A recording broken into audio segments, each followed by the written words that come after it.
Did you know that as of February 2025, the median residential sale price in Edmonton has climbed to $435,000, reflecting a 9.3% increase from last year and a 4.1% increase from last month? With such significant shifts in the market, the question on everyone's mind right now is how much home can you actually afford? So in this video, I'm going to show you some real world examples with real numbers and key factors that impact your budget. I'll even show you what type of properties you can expect within your price range. By the end, you're not just gonna have a number. You'll have a solid plan that you can build on. So whether you're buying this year or just planning ahead, stick around because missing this video could cost you. Hey, what's going on, everybody? I am Tristan, a full-time Edmonton-based realtor, and my mission is simple: to help you navigate the real estate market with clarity and confidence. Buying a home is one of the biggest financial decisions that you'll ever make. And I'm here to break it all down with real practical advice to help you make the best move. If you're all about smart, informed home buying, then hit that subscribe button and let's jump right into it. All right, so when it comes to determining how much home you can afford, lenders consider several key factors. Understanding these factors can help you make informed decisions before you start house hunting. The first and most important factor is your income. And it isn't just your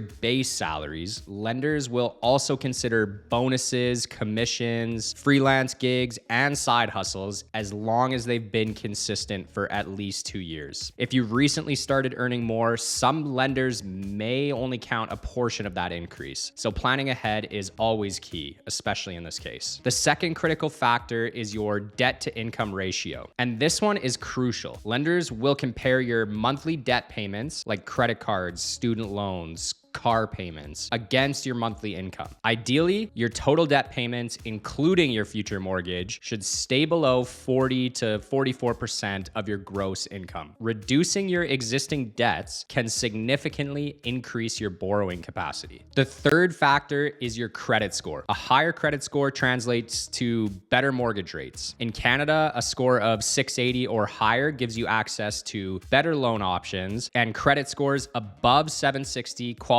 for the best interest rates available. But if your score is below 620, your options are going to be limited. So improving your credit before applying can save you thousands in interest. Another important factor is the down payment itself. Because your down payment directly affects affordability in 3 key ways. You're gonna have lower monthly payments because obviously the more that you put down, the less that you borrow, which means smaller mortgage payments every month. Makes sense? You may also get better interest rates because larger down payments reduce lender risk, often qualifying you for better mortgage rates, which again will save you thousands in interest over the lifetime of the loan. And finally, you'll be able to avoid the CMHC insurance costs. But if you put down less than 20%, you'll need mortgage default insurance, which adds to your overall cost. A larger down payment helps eliminate this extra expense. I'll be showing you some examples later on in this video so that you can really visualize the impact. The final key factor is going to be the mortgage rate itself. Even a 0.5% difference in interest rates can dramatically change your monthly payment by hundreds of dollars. With rates fluctuating, locking in at the right time is crucial. First-time buyers should shop around for lenders, and move-up buyers should consider whether a fixed or variable rate suits their long-term plans best. Of course, the amortization period that you choose will also play a role, and as of December 15th, 2024, the federal government has expanded eligibility for 30-year mortgage amortizations to any buyer of a new build. But for the purposes of this video, I'm going to assume that you're not buying a new build and stick with a 25-year amortization. Now that you guys know what factors are most important in determining your affordability, let's talk about what homes are actually selling for in Edmonton right now. As of February 2025, the median price for a single-family detached home in Edmonton is $530,000. That's up significantly from last year. And if you're curious why I use median prices versus average prices, then watch my February market update video where I fully explain it. Okay, anyways, for semi-detached home prices, the median price sits at $425. Townhomes, you're looking at a median price of $305,000. Condos, the median price is about $198,000, making them an affordable entry point into the market. But what do these numbers actually mean for your budget? Let's break it down with real-world affordability scenarios so you can see exactly what kind of home fits your income.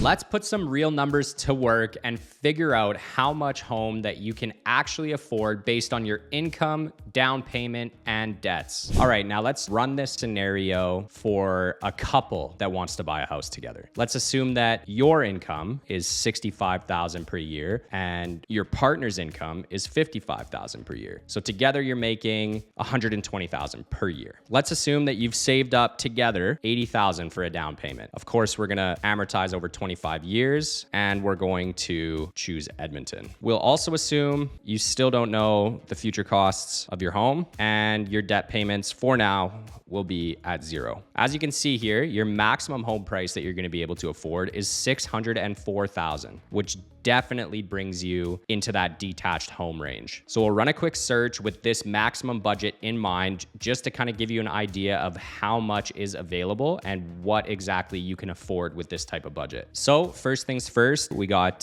single family homes for the property class, active and pending listings. We're in Edmonton and we are not looking for vacant lots. So now $604,000 is our max budget. We're gonna set the minimum to $500. So as you can see right off the bat, a lot of inventory is still available, a lot of different options to choose from. Right across the top here, you're gonna notice, 451 active or pending listings in this price range. Median days on market, 21. So these homes are spending about a week longer on market, which is a good thing to know. So in the bottom of this kind of price range, of that $500,000 to $604,000 budget, you're gonna see still some of these newer builds, really good size, 2 stories in Secord, and you have an older place, 2-story as well, quite a decent size, 1,800 square feet. So if we flip things around and look at the top of the budget here in the $600,000 range, you're gonna see 2-story in Keswick, 1,800 square feet, built in 2025. So a brand new build in a really, really nice area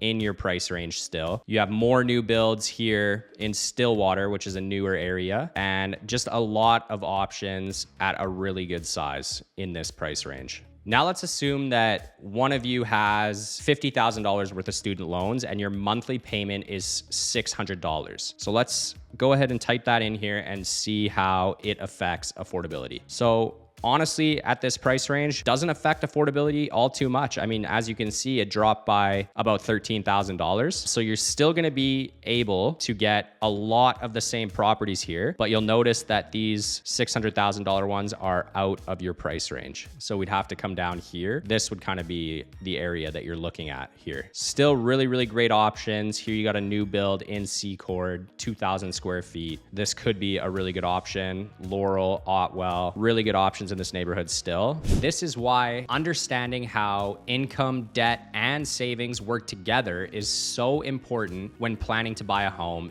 even as a couple. Even with that strong dual income, debt can impact how much home that you qualify for, which is why it's so important to have a game plan before you start house hunting. All right, for my first-time buyers and my budget-conscious folks, I know that affordability is top of mind. So let's talk about how you can stretch your dollar and make the most of your home buying budget without overpaying in a competitive market. The first thing you want to do is take advantage of any first-time home buyer incentives. The government actually wants to help you buy a home. There are federal and provincial programs that can assist with down payments, closing costs, and even lowering your mortgage insurance premiums. A few to look into are the first-time homebuyer incentive shared equity program that reduces mortgage payments, the homebuyers plan, which lets you borrow from your RRSP tax-free, land transfer tax rebates that help reduce upfront costs, and the second thing you're going to want to do is work with a realtor who knows how to create value and not just bid higher. Now, this is a big one because in a competitive market, the solution isn't always throwing more money at the problem. You need a realtor who understands affordability and knows how to find value in a home, whether that means negotiating strategically beyond just price, like requesting closing cost coverage or better terms, identifying undervalued properties that have strong potential, and using conditional offers to strengthen your position while protecting your investment, or even just knowing when to walk away from an overpriced bidding war. The point is that I believe negotiations are about way more than just the price. There's always going to be something that the seller also places value in